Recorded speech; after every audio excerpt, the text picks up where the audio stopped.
Hello student, how are you? Welcome back to online classes by Sunrise school.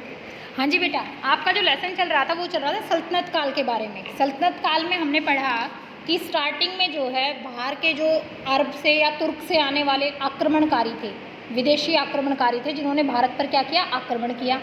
और इनमें जो मुख्य था मोहम्मद गोरी, उसने क्या किया, भारत पर आक्रमण किया, लेकिन यहाँ पर उसका शासन करने का कोई इरादा नहीं था, यानी यहाँ का राजा बनने का इरादा नहीं था। सिर्फ क्या करना था, यहाँ से जितना भी धन दौलत है वो लूट कर अपने देश ले जाना।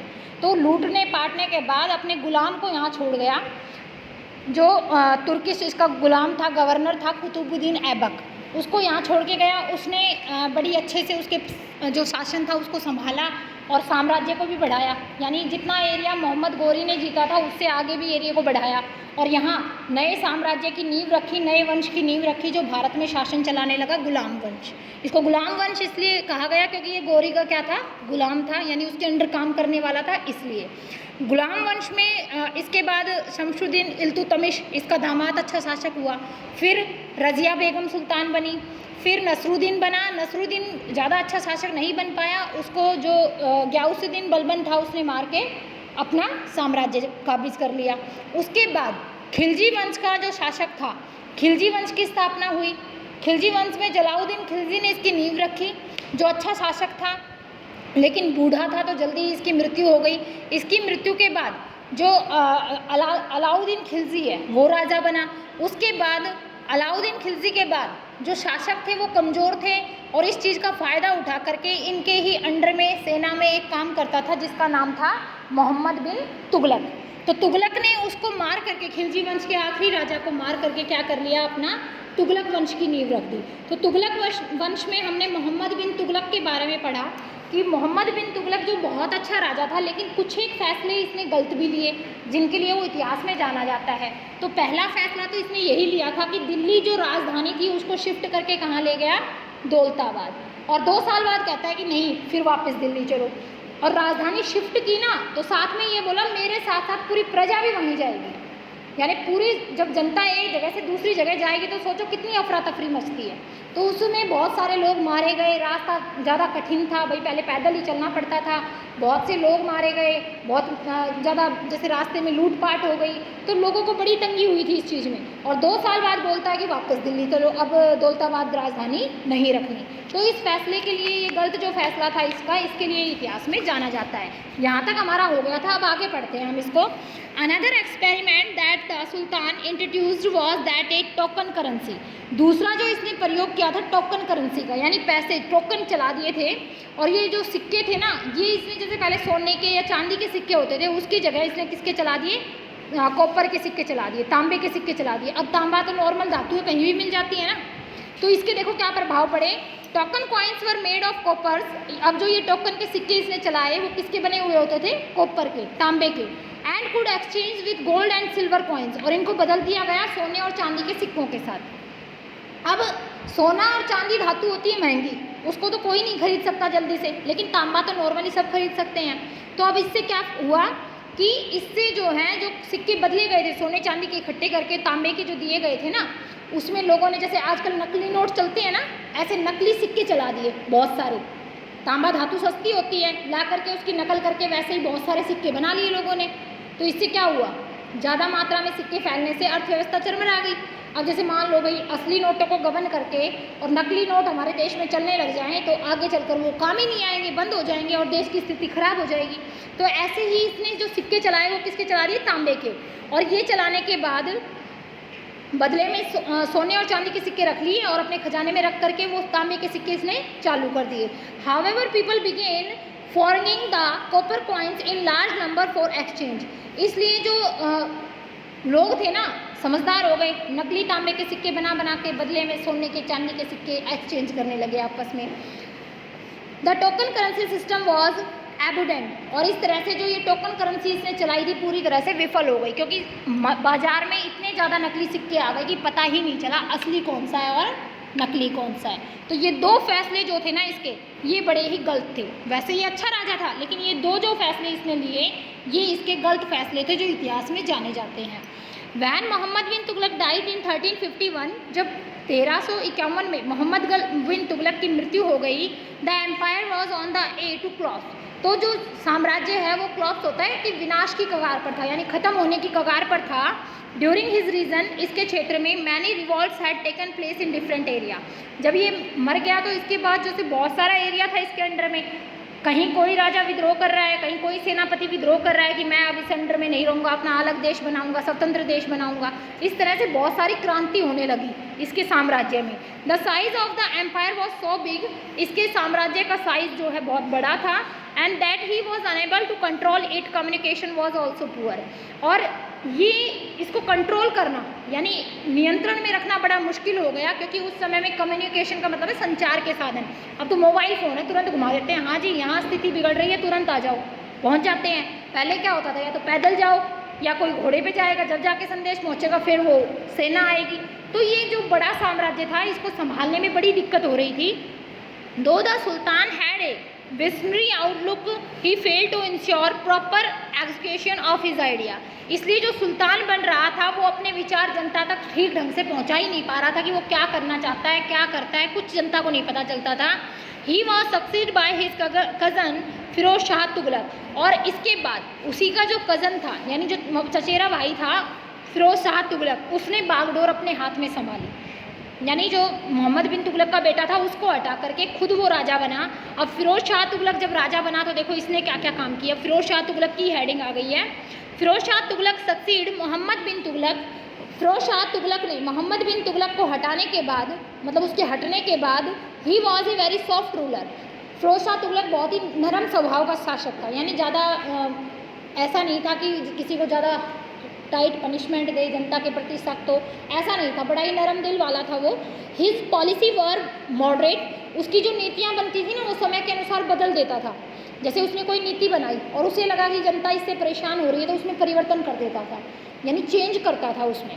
फॉर एग्जाम्पल, उदाहरण के तौर पे पनिशमेंट बिकेम लेस सर्वर, सज़ा देना बहुत कम था, यानी छोटे मोटे क्राइम के लिए इतनी ज़्यादा सज़ा नहीं दी जाती थी।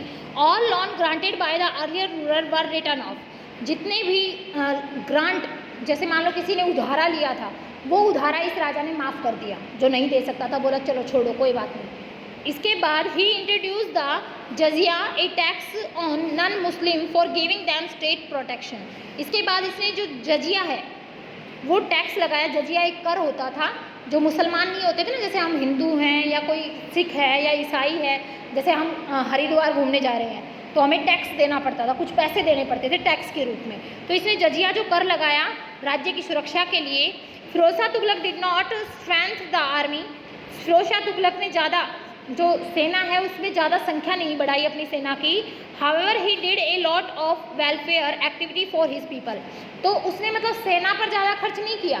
उसको ये नहीं था कि मुझे बहुत सारा राज्य जीतना है, लड़ाइयाँ करनी है, तो सेना पर ज़्यादा खर्च नहीं किया। सेना जितनी थी उसको अच्छे से रखा, लेकिन ज़्यादा सेना नहीं बढ़ाई, लेकिन लोगों की भलाई के लिए बहुत काम किए। क्या क्या काम किए देखो, canals and baolis were construct, कुएँ होते हैं ना, कुएँ बावड़ी जो बोलते हैं पानी के लिए, लोगों के पीने के लिए पानी की सुविधा की बावड़ी वगैरह बनवाई और साथ में नहरें निकलवाई खेती बाड़ी के लिए। तो ये एक अच्छा काम था जिससे खेती बाड़ी लोगों की अच्छी होने लगी। A separate department for the poor was established, एक अलग से डिपार्टमेंट बनाया गरीबों के उत्थान के लिए, यानी गरीबों के मदद के लिए इसने अपना एक अलग विभाग बना दिया अपने दरबार के अंदर कि ये सिर्फ किसके लिए काम करेगा, गरीब लोगों की मदद के लिए काम करेगा।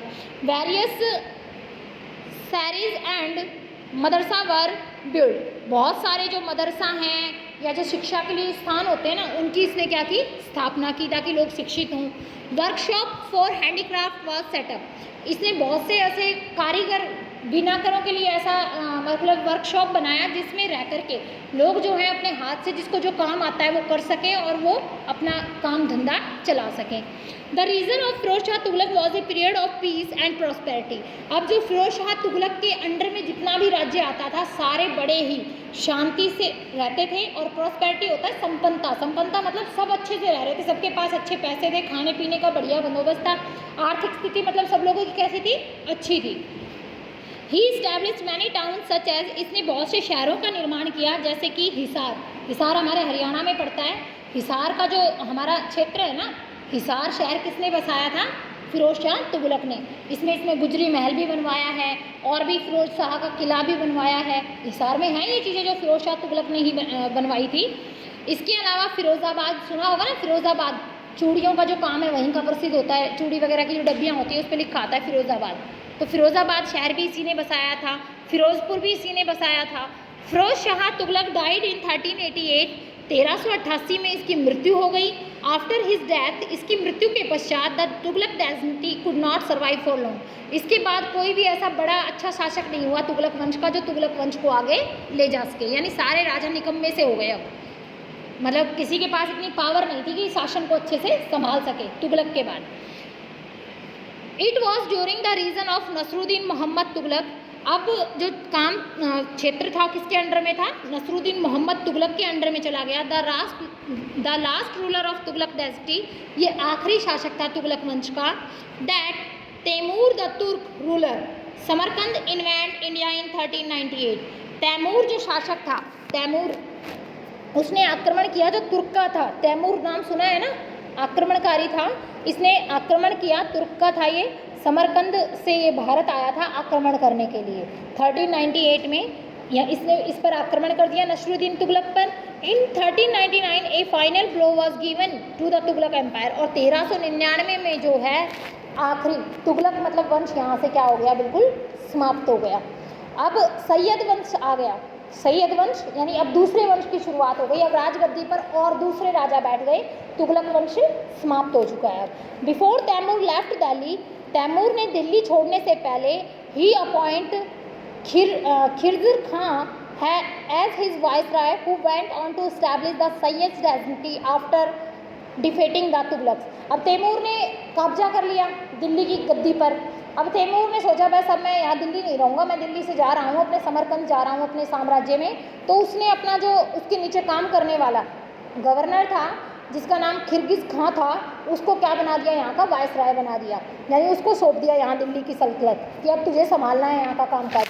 और तुगलक वंश जो है वो तुगलक वाला वंश तो ख़त्म ही हो चुका था। खिरगिज Khan took over the sultan of Delhi in 1440। ये 1414 में दिल्ली का सुल्तान बना। He ruled for 7 years and was succeed by his son. ये 7 सालों तक दिल्ली का सुल्तान बनकर राज्य चलाया इसने। फिर इसके बाद इसका पुत्र जो है वो राजा बन गया मुबारक शाह इन 1421। 1421 में मुबारक शाह जो है दिल्ली का सुल्तान बना। यहाँ बिन Ahmad Sirhindi Tarikh Mubarak Shahi give a detail account of Mubarak Shah reign. ये कह रहे हैं ये पुस्तकों के नाम है, किताबों के नाम है जो लिखे गए हैं। देखो एक तो यहाँ मुबारक शाह के बारे में जो पुस्तक लिखी गई है, यहाँ बिन अहमद सिरहिंदी ये पुस्तक का नाम है।